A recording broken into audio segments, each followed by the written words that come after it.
My wife was a very bubbly, outgoing and talkative girl. She was also very sensual, and I was the first person she ever dated.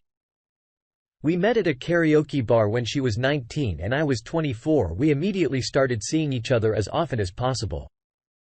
And I proposed 2 years later. The first and only 5 years of marriage were great. She worked at a chain store, but she loved life and wasn't picky about what opportunities she got. Nothing was boring with her around. Her favorite thing to role-play was nurse and patient. Which makes sense considering what happened. She came home after a doctor's appointment one day. So I asked how her checkup went.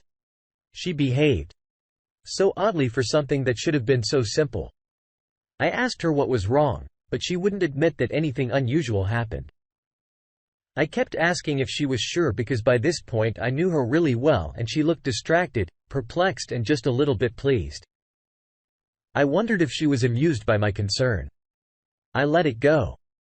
But the next day I was thinking about her at work. Just then I got a notification that she left work.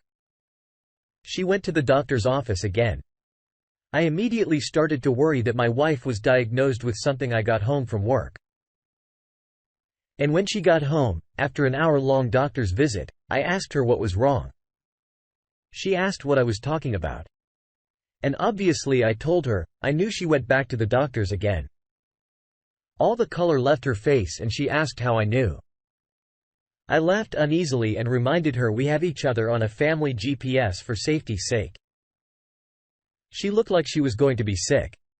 I begged to know what was going on. She snapped at me saying there was nothing to tell and I needed to stop watching and questioning her. She went to bed angry and I tried to sleep concerned about what she was hiding.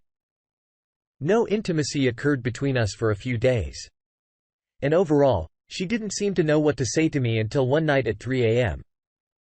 She woke me up saying she had something to tell me. She looked me in the eyes and cracked. It's hard to lie to someone you've known and lived with about something that doesn't just go away. She said something strange happened with the doctor. I couldn't breathe while she told me about a strange mammogram he spontaneously offered it immediately after a regular checkup. She claimed she didn't know she was too young for one. So she accepted, but he didn't write anything down. All they did was feel her boobs for some time before saying they felt healthy. She felt weird about it. So she went back to ask questions, but the receptionist couldn't find any record of her having a mammogram. Then my wife went back to see the doctor again where they had sex. I couldn't believe what I just heard. She said it so fast and calmly, I had to ask if she was serious. She said yes and started to cringe, waiting for my full-blown fury. I couldn't imagine my wife willingly sleeping with another man. So in my mind, he forced himself on her. I left the house and drove straight to his office. I walked through the hallways without checking in and opened exam rooms until I found him and punched him in the face. Someone in the office called 911 and I was placed in handcuffs. When police arrived, I tried to say it was because he slept with my wife. But I realized that if I tried to take him to court, there'd be no proof. And he probably had excellent lawyers after giving statements. AP pulled me aside to speak privately. He asked me if we could make a deal. He would drop the charges against me. If I didn't try to take him to court for malpractice, we could go our separate ways and spare ourselves the trouble. I agreed. When I got home, I found my wife packing her bags. Believe it or not, she was mad at me for attacking the doctor and acting like a madman.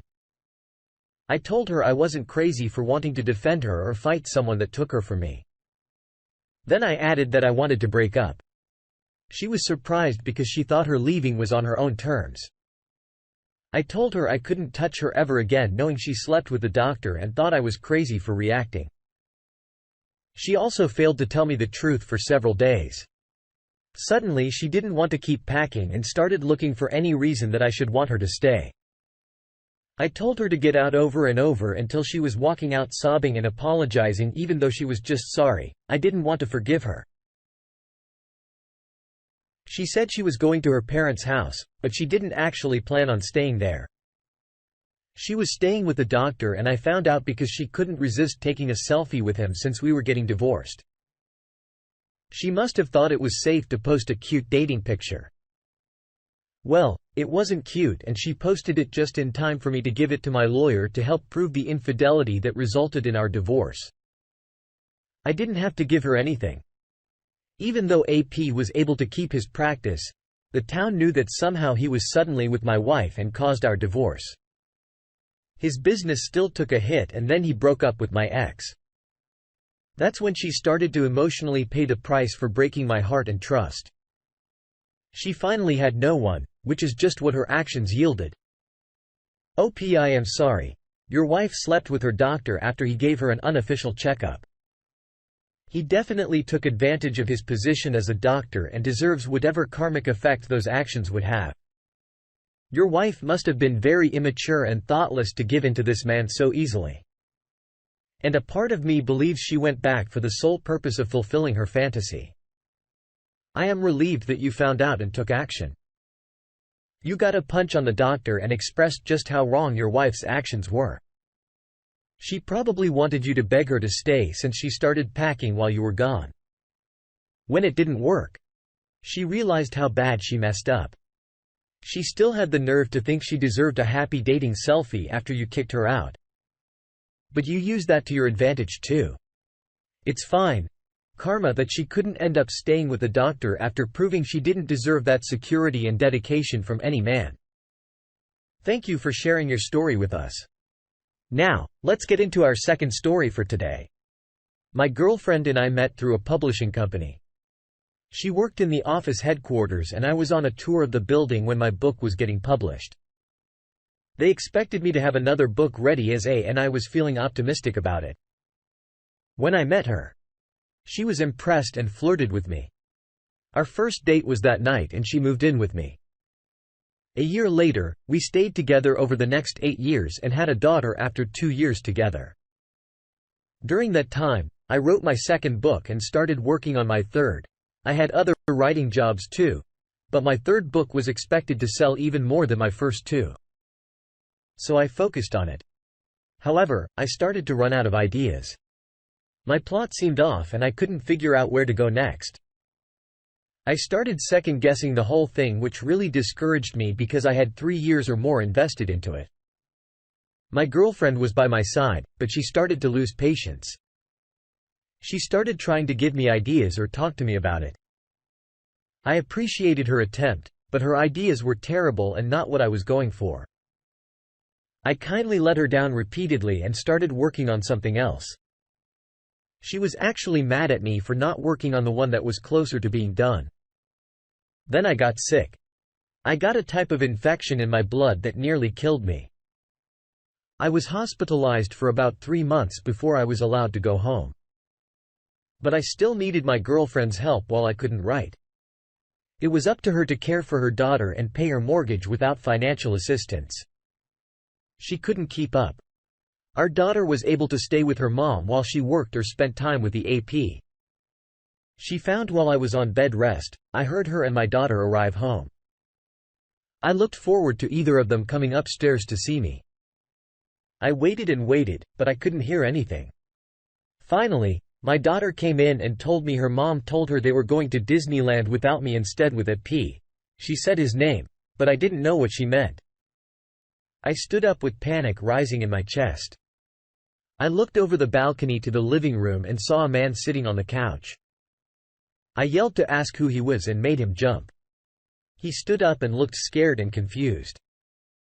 He asked if I was her boyfriend after I said yes. And he told me she told him I was dead. I was shocked. He apologized and left without a word to my girlfriend. She came into the room when she heard the front door and saw me.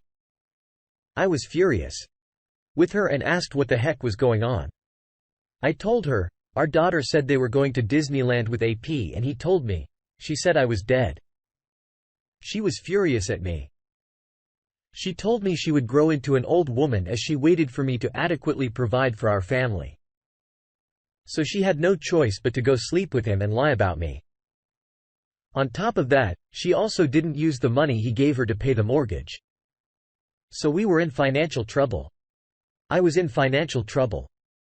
So within a few months of my absence, sickness and dependency on my girlfriend. She had cheated on me and put me in debt even though she could have paid the bills.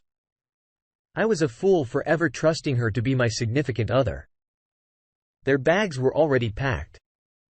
But now that AP knew the truth, she had nowhere to go besides her parents. Once she realized that she started to backpedal, I stopped her telling her to quit while she was ahead. She already convinced me she was worthless. And I told her to follow through with her decision to leave me. She bitterly took her daughter to her parents' house. Much less fun than Disneyland. I was able to get our phone records along with my recount of meeting AP in my own living room. It was enough to prove she cheated on me and put me in debt. I won custody of our daughter because my girlfriend had no room in her parents' house for her. I worked hard and took out a loan to save my house. And within a year, I finished my third book. Even if your girlfriend couldn't keep up financially. It's crazy to me that she didn't try to get a loan or recover from this. How an honorable adult would she chose to seek out a new man?